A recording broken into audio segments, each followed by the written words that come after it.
تھا کہ ایک دشمنی سی پیدا ہو جاتی تھی دل میں حضور کے خلاف اور صادق الایمان مسلمانوں کے خلاف کہ یہ انہوں نے ہمیں مشکل میں ڈال دیا ہے. ہم ایمان لائے تھے, ہمیں کیا پتا تھا کہ ایمان کے تقاضے یہ ہوں گے.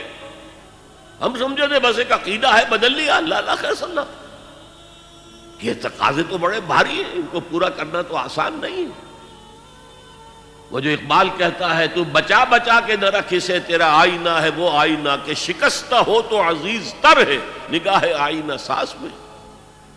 جان اور مال بچاؤ نہیں, خرچ کرو. آئینہ ٹوٹا ہوا کس کو پسند آتا ہے؟ اللہ کو تو تمہاری ٹوٹی ہوئی لاش زیادہ پسند ہے بنسبت تمہارے زندہ وجود کے. حضرت حمزہ کی لاش جب آئی تھی حضور کی نگاہوں کے سامنے, ناک کٹی ہوئی ہے, کان کٹے ہوئے ہیں, پیٹ چاک کر کے کلیجہ چبایا گیا ہے. اللہ کی نگاہ میں اس کٹے پھٹے جسم کی جو قدر ہوگی اس کا ہم اندازہ نہیں کر سکتے. تو بچا بچا کے نہ رکھ اسے, تیرا آئینہ ہے وہ آئینہ کہ شکستہ ہو تو عزیز تر ہے نگاہ آئینہ ساز میں. آئینہ ساز اللہ ہے. تو ایک تو دشمنی ہو جاتی تھی رسول سے, اور اس میں ایک خاص واقعہ میں آپ کو بتا دوں. حضور نے مدینہ تشریف آوری کے 6 مہینے کے بعد 7ویں مہینے سے چھوٹے چھوٹے چھاپا مار دستے بھیجنے شروع کر دیے to threaten the life line of Mecca. مکے کی جو ساری معیشت تھی وہ تجارت پر تھی.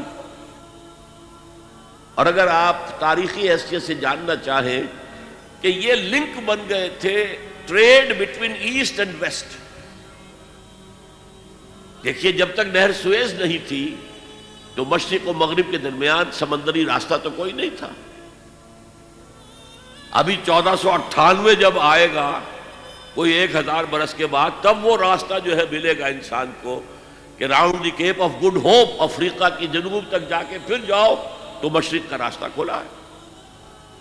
تو ہوتا کیا تھا, یورپ سے سامان تجارت آیا اور شام کے ساحل پر اتر گیا.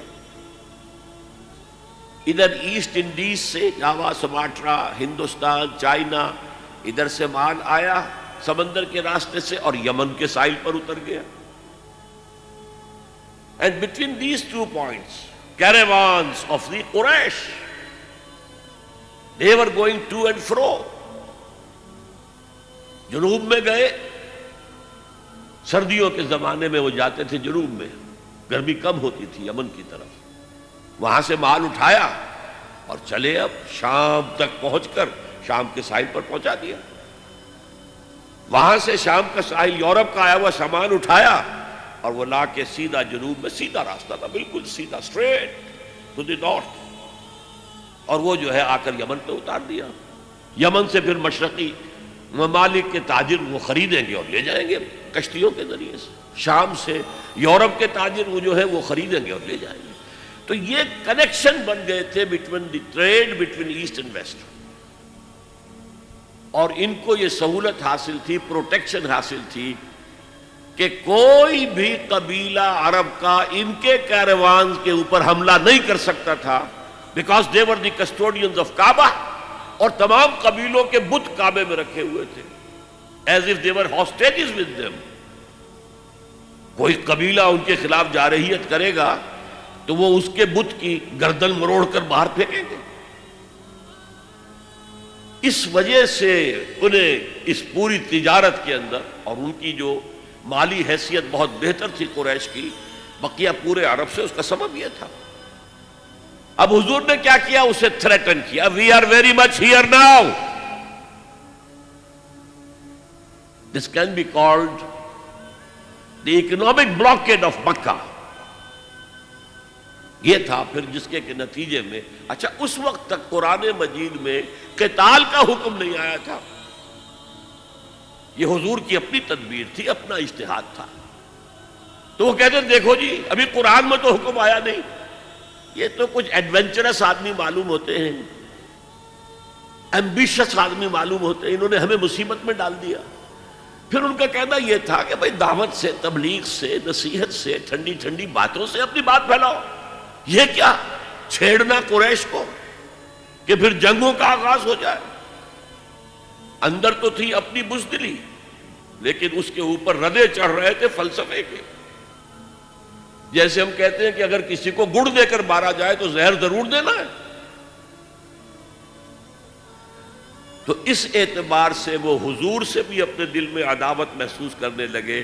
اور یہ جو مسلمان ہیں، یہ فینیٹکس، یہ پاگل، یہ جذباتی لوگ، یہ نہ دائیں دیکھتے نہ بائیں دیکھتے ہیں، نہ سامنے کے خطرات نہ پیچھے کے حالات، نہ انہیں اپنے بیوی بچوں کا کوئی خیال ہے، کچھ بھی نہیں. اور یہ فوراً کھڑے ہو جاتے ہیں، چل پڑتے ہیں، فوراً لبیک کہتے ہیں. جب یہ لبیک کہتے ہیں تو ہم نمایاں ہو گئے نا. اگر سب بیٹھے رہتے تو ہم بھی انہی میں شامل رہتے. اس وجہ سے پھر وہ عداوت کا درجہ ان کے اندر پیدا ہو گیا. یہ تھرڈ سٹیج ہے ٹیوبرکلوسس کی. نفاق جب اس درجے کو پہنچ جاتا تھا تو اب اس کے علاج کا کوئی امکان نہیں تھا. یہ ہے غیر شعوری نفاق. وہ اپنے آپ کو مسلمان سمجھتے تھے، مسلح سمجھتے تھے، تو یہ پھیلا رہے محمد اور اس کے ساتھی صلی اللہ علیہ وسلم. خامخواہ چیلنج کر رہے ہیں قریش کو.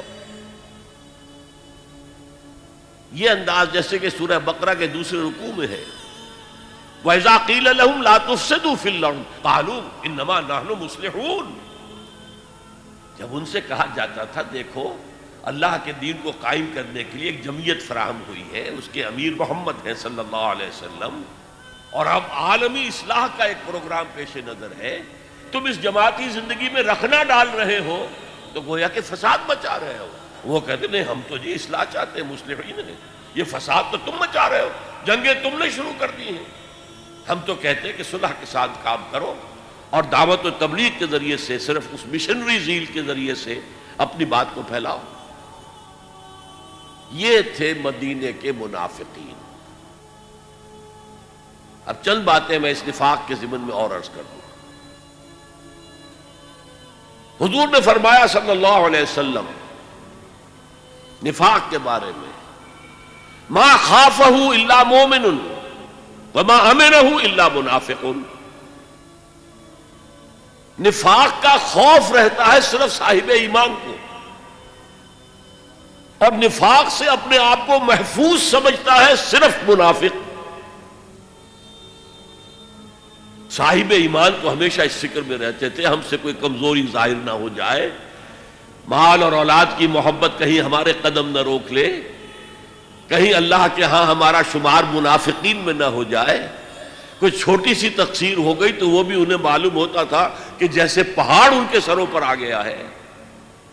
حضور نے فرمایا کچھ لوگ ایسے ہوتے ہیں کہ اگر گناہ کر بیٹھتے ہیں تو ایسے محسوس کرتے ہیں کہ پہاڑ تلے آ گئے، اتنا بوجھ، اتنا احساس کے اوپر ثقل. اور کچھ لوگ ایسے ہوتے ہیں کہ بڑے سے بڑا گناہ کر کے بس اتنا سا احساس ہوتا ہے کہ ناک پر مکھی بیٹھ گئی کہ ہم نے یوں کیا اڑا دیا، بس اتنا احساس. وہ ضمیر نام کی اندر شے وہ بتاتی تو ہے تم نے غلط کام کیا، اس سے زیادہ نہیں، مکھی اڑا دی خلاص. تو ما امنہ الا منافق. نفاق سے اپنے آپ کو محفوظ اور مامون سمجھتا ہے صرف منافق. یہ غیر شعوری نفاق ہے نا. وہ نہیں جانتا کہ میں منافق ہوں، وہ تو کہتا ہے میں مسلم ہوں، میں محمد کے پیچھے نمازیں پڑھتا ہوں صلی اللہ علیہ وسلم، میں روزے رکھتا ہوں، اگرچہ طبیعت تو نہیں چاہتی لیکن کیا کروں، جبرن زکوٰۃ بھی دے دیتا ہوں تاکہ مسلمانوں میں شمار تو رہے. تو وہ تو اپنے آپ کو مسلمان سمجھتا تھا منافق. تو ما امنہ الا منافق وما خافہ الا مومن. مومن کو خوف رہتا ہے کہ کہیں میں نفاق کی سرحدوں کے اندر داخل نہ ہو جاؤں. هي الحلقات تحفظني بآيات من القرآن، هي الحلقات تملأني بحب المصطفى العدنان.